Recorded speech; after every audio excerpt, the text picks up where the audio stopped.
Hello beautiful people, my name is Bridget and welcome back to my channel. Hope you're all having an awesome day. Yes, I did fry this half of my head to get it not black anymore. My hair is so healthy on one side and so unhealthy on one side. It's so weird.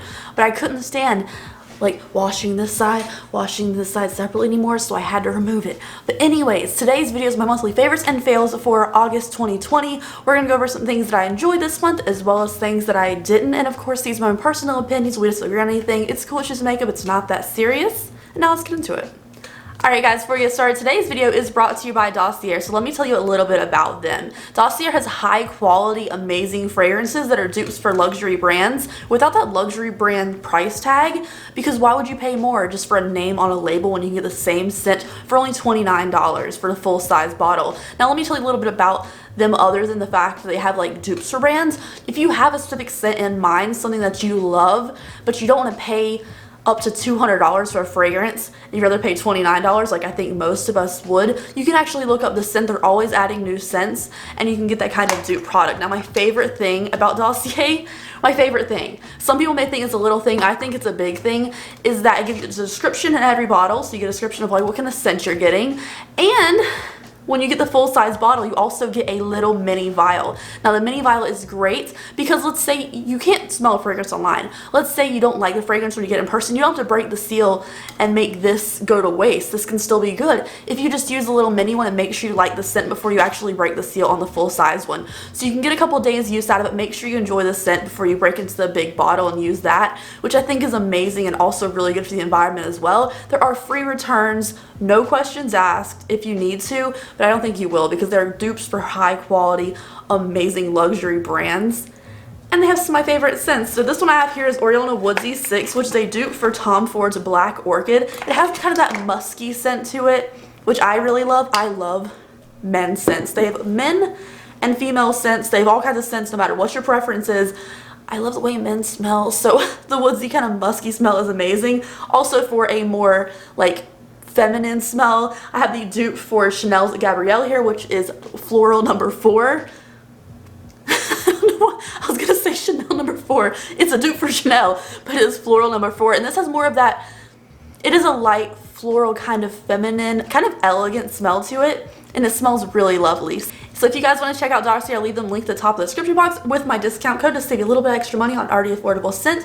And thank you again, Dossier, for working with me on today's video. Alright guys, so let's go ahead and get into the favorites and fails. I'm not going to do these in any particular order, as always. I just kind of do the mix between the good and the bad in there. So let's start off with one that I've been using, but I don't really love, unfortunately. This is the Makeup Revolution Conceal and Define Infinite Mattifying Longwear Makeup Fixing Spray, 16-hour longwear. It's a setting spray. It's their infinite setting spray. This came like really wet up here, and I like dried it off and everything, and I tightened it, and it still gets really wet. Like, it's a really leaky container, and it just smells not fantastic. It's a very intense spray. I have been using it because I like using more affordable setting sprays all the time when I'm not doing something important. But to me, it just doesn't smell great, and it's very leaky and loosey on the top, so I'm not a fan of that whatsoever. But there is something else from their Infinite line that I thoroughly enjoy and I'm very impressed by. So you guys know I didn't like the Conceal and Define concealer. I loved the Conceal and Hydrate, but it got moldy stupid fast, and I don't know what was up with that. But the Conceal and, what is this? Conceal and Define Infinite Concealer. This is the shade C1, which is like a really good match for me, honestly. I love this concealer. It's actually the only concealer that I have in my under eyes today. A drugstore concealer. I'll leave all these products linked down below for a view course because people always forget I linked them. But oh, like, you know, guys, okay, y'all know I have really dark circles, especially in the inner portion, especially in this eye. This is the only concealer that I'm wearing. It's so good. It does smell kind of like paint. It's not the most overwhelming painty smell I've ever smelled, like the Wet n Wild foundation, but it does have like kind of a painty smell. But it's so good, and I really like the big old doe foot wand in here. I like that a lot. I like applying it just like big old wand. I enjoy it, and it also doesn't get creasy on me, so I like it a lot. There's a ton of different shades too. Sorry about your setting spray though, Makeup Revolution. I just didn't enjoy it. Now another concealer that I got, I mentioned this in another video. I don't know what video it was. I think it was like Insta Favorites. But this, because Cover FX is going out of Sephora, so they had a bunch of stuff on sale in store, and I found this, and I was stupid soaked about it. stupid stoked about it. It is the Power Play Concealer. This is the shade In Fair 1, which is me. Neutral and fair. Great. It's fantastic. Now the container is really tight in here, which I appreciate, not making too much of a mess. Like it's a little ball that's kind of stuck in there. But this ball thing is kind of odd. I prefer like a regular doe foot. But like application wise, it's super smooth. It's a little too light for me, so I mix it with other concealer sometimes, but love it. It's so good. Small container though, I wish I had more product in it for the price. I mean, I only paid 12 bucks for it, but regular $24 price, it's not much product. I guess we're just going by a brand here. I have another Cover FX thing, so I finally got to try these little blush duos. Oh my gosh, so I have two of them. This one is the soft peach one. These are so pretty. Everyone told me they're amazing. I've been looking at them forever, but finally having it in my hands, this is so nice. I actually mix both the dewy side, the glowy side, and the normal side together. The dewy side is actually pretty dry in texture, so I would definitely make sure I set my face afterward just because it's a little powdery. But the pigmentation on these are fantastic, and I really love the finish they give on the skin. So these are so good. Totally worth the hype. And if you see a Cover FX stand in Sephora that's going like on sale, I don't even know if they're gonna put those on sale. They're so good, but check them out. See if there's one that you like. There's a ton of different colors. I think if I'm gonna buy one next time they're on sale and stuff, I'm gonna buy the mauve one. On to blush. A blush that I bought from Colourpop is the Catch My Vibe blush. It was from this little cute collection, and I just wanted to try the powder blushes because I haven't in a while, and it's really nice. Now this is more of a subtle, it's actually my blush today. It's more of a subtle blush. It can definitely be built up, but it's a very, very light peachy kind of shade. So you can mix it with another blush to make it more intense. It is very subtle in the skin. If you have a deeper complexion, this color is probably not going to show up on you at all. But if you are fair, it's a really nice color. They have another purpley kind of tone too. If you're a deeper complexion, that would probably look stunning. It's just more of a kind of buildable, very, very matte kind of blush. I kind of like a more dewy blush some days. But like for its price tag, it's kind of a cute little color moment. Okay, so one highlighter that I tried this month is from Ofra and Samantha March's collaboration. It is the Start Inspired highlighter. I don't really know what Start Inspired means, but this is what it looks like, if you can even tell with the bright lights. It's just kind of a pink and a kind of whitey goldy kind of shade. Little pink, whitey gold, pink, whitey gold, blah, blah, blah thing. It's super pretty. It's my highlight today because I wanted to wear it to show you guys. I've been putting my highlight really far in lately and I kind of live for it, but it's super pretty. It's not super pink. It's not super gold. It's just kind of a nice reflective glass pretty moment with a little bit of base pigment to it to make it kind of more like a regular Ofra highlighter. It's a beautiful color that I can't describe because it doesn't have any real color to it. It's just kind of like a highlight without being silver, without being pink, without being gold. It's just kind of there. And I live for it. I love it so much. I'm wearing it a lot. I do have another Colourpop thing. So we reviewed these on my channel here. I got both the dark one and the light one. I hate them. I hate them so much. The Colourpop freckle pens. If you see the review, everyone told me I did it wrong, blah, blah, blah, blah, blah, blah. It shouldn't be that hard to use a freckle pen. Honestly, they're terrible. And you know what? I've been using them like I used them today, just to do like a little like a line for a wing, just to like bring my eyes out a little more, just like a little line. But they dry out so fast. Like they're drying out so quickly. There's that color. It's actually kind of nice. This is the softer brown one, but they're drying out so fast, and all I'm doing is like using it to draw a line on my eye. That's not even like a real wing.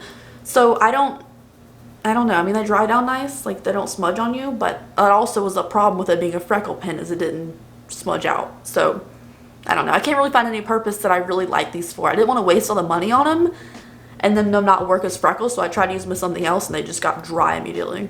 Next up is something I have mixed feelings on, to be honest. I was super hyped about this, and I know I didn't need it, so I didn't get it at first launch, and then someone sent it to me and I really appreciate that, and it's really interesting, but I don't know how I feel about it. So it is the Shake Primer from Kat Von D. So the Shake Primer has like, there's like black stuff at the bottom and you shake it up and it gets all mixed together, and I think that's a cute moment and it looks super innovative. Now personally, it took me like 2 or 3 tries before I realized there's a button in the bottom of here for me to help it drop out, because I was like doing this forever. I was like, I can't get it to come out. There's a droppy little pushing button in the bottom that I didn't realize at first. But I don't, like, it's a high impact, supposed to make your eyeshadow amazingly pigmented with no base color, so you can just start from scratch. But I don't know, it's kind of wet. It doesn't get super tacky like you would think like a high impact primer does. It doesn't get super tacky.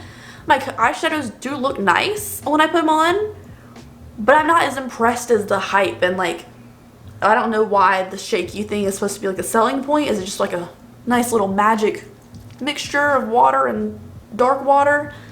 I don't get it. My eyeshadow does look nice with it on, but I don't understand if it's doing anything or not. Alright, let's move on to the Jeffree Star stuff, and then we'll do palettes. So the luminous setting powder that just came out with the Urgy collection. This one is the shade Rose, which is the matching shade to his original powder that I bought. I thought it was a good shade for me, so I bought the Rose one. I hate with a passion, if you see my review, I hate the original setting powder from Jeffree Star. The overwhelming scent that's way too like finely milled that it makes a mess in the air everywhere. You're wasting a ton of product, and I found it didn't look good on my under eyes either, packed on with the sponge. So for me, the overwhelming smell, being too finely milled and like not looking great, was a total disappointment on that powder. And then for some reason, the luminous one intrigued me because I am in love with setting powders, so I bought it. Okay, don't be mad at me if I bought it. Don't be mad, okay? I'm not trying to hear crap on this today. The luminous setting powder is nice. I used it in my setting powder today. It makes my skin look really nice. He actually improved the formula. It's more fluffy and consistency. It has like that little bit of sparkle in there. It does not make me look super glittery or anything, which I really kind of expected, because when you look at it, it looks like little glitter particles, but it does just make my skin look really nice. Don't look at my highlight, that's a distraction, or my nails. It's a really nice setting powder. It does have that cotton candy fragrance, which I don't like. It's way less intense than the original one. The original one, you can smell it 10 minutes after you finish your makeup. This one you only really smell when you're applying it. I'm not a fan of the scent, but it's way better, and this powder is more fluffy and easy to work with, and I actually really like the finish on it. So great powder. Not a great person, but it's a good powder. I'm not gonna lie and say it's not. While we're talking about him and getting myself in trouble, let's talk about the palettes. If you guys saw my 3 looks one video, or my 3 looks on palette video, and my first impressions on it, the mini palette sucks. It's so bad. They're not even good topper for eyeshadows. Like, they're not good. There's no base pigment to it. They feel gritty. They don't blend out. There's no color to them. And then the big palette, stupidly repetitive, but the matte shadows in here are actually very nice. So if you can get over the fact that the first 2 rows are basically the same shade when they apply it to the eye, the palette itself is actually good quality. So this one, the bust, I don't understand why this exists. Why couldn't it just be in here if they're gonna suck? This one actually worked out pretty well. All right, let's talk about some other palettes now. Now, I did do a full review of 3 of the 4 of these that I have down here. So if you want to see those videos, they're on my channel, or I'll leave them linked down below with the product. So this is the Colourpop Little Ray of Sunshine palette. We talk about the fact that I hate the name Little Ray of Sunshine. Like, I'm an adult, I don't really like the name. I don't know. But there's so many other cutesy names that I like and stuff. I just don't like this one. But the palette, it's so good. It's so good. It is all matte, which, you know, I like a shimmer on the lid. But like, it is really easy work day kind of matte palette. You can make some really cute looks out of it. I also enjoy this little bit of brown with a little bit of warm redness to it. I just think it's super cute, and these cool tone browns look really subtle and nice over the lid. So even if you didn't want to use like the bright yellow or the mustard in here, you can still get some really nice looks. It's really cute and compact, and I love the yellows in here. The next one I reviewed, I'll leave link down below as well, the Sigma Beauty Untamed Eyeshadow Palette. Not really a fan of the velvet up here, but the palette itself is so cute. Like, look at this. Look at that. Look at that. It has like mustard, it has reds, it has greens, it has pinks, it has purples, it has blue, it has black, it has everything. Like, there's so many different varieties in here. I keep thinking about doing a 3 looks 1 palette with this, because you guys in that comment section said you really liked it, but the video didn't give any views, so I didn't know if it'd be worth me to do another video on it or not. But like, it was really good. It was really nice. I'm going to continue to use that a ton. You can also use my code on Sigma or my link. I'd appreciate it. But let's move on to another palette, which I did a review of, and I still don't know how I feel about it 100%. Like, I think it's good. I think it's nice quality. We determined that in the video, but I don't think it's that $54 worthy. 30, yes. But it is the Stone palette from Urban Decay. If this goes on sale, I'd totally say pick it up, but $54 seems like a lot for it.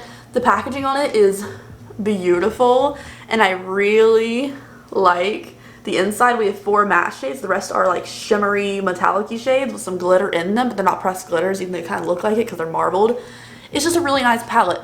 One of these is way more sheer on the lid than everything else, but the rest of these have such beautiful high impact colors. They do impact more with your finger than a brush. I've determined that they look way more subtle in the eyes with a brush than they do with a finger. But but they're cute. Like, they're really cute, and it's a very easy palette to work with. You just throw a crease color, one of the 4 mattes over your crease, slam one of those little metallic-y shades on your lid, and you're done. But it is not $54 amazing, but it is $30 amazing. I'm determining price tags on things that are already priced by the brand. Alright, last thing in today's video is a palette that I mentioned I was wearing in my unfiltered opinions on the makeup releases recently, and I also wore yesterday, and I really enjoy it. Like, I'm never like, I'm blown away by these brands releases. This was the one thing that I was like, that one looks cute, and it is. It is the Kendall palette from Kylie Cosmetics. Now, this is sold out, so you're not going to see a review on my channel of it, because I don't want to review something that's sold out already. And I'm late to the game with it, but it's so pretty. It's so pretty. So this is the Kendall palette. I've never really been like interested. There's been like one, I think maybe one of her birthday palettes, that I was like, oh, that's really cute. I want to try that Kylie palette. But I hadn't actually tried her eyeshadow up until this point. And this one's really nice. Like, the shimmers do not blow me away. Oh, I'm actually wearing this on my eyes today. I was like, what am I wearing on my eyes today? It's this. The mattes are really nice. I did like the yellow inner corner a little bit, and then the pink and like a little bit of a shimmer on the lid. The shimmers in here don't blow me away. They're not like super metallic. They're not really beautiful. The mattes are very nice though. So I'm wearing these 2 colors in the crease, this on the lid, and then this for my inner corner. And as you can tell, this color it's just kind of like a drier consistency. It actually looked really nice swatched out, but there's not too much base pigment to it. The shimmer just doesn't blow me away, but the mattes in here are really nice. And I also did a green look yesterday using this palette, and I really enjoyed it. So Kylie, her eyeshadows aren't bad. I mean, at least this one. I don't know about the rest of them, but it's really not bad. So anyways, thank you guys so much for watching today's video. I hope you enjoyed it. Please check out Dossier in the description box, the top of the description box. I'll also leave all these products linked down below for you, except the bad ones. I usually don't link the bad ones down below. And I will see you guys in the next video. I hope you have an awesome and safe day out there. I'd love to know something down below that you're really enjoying this month.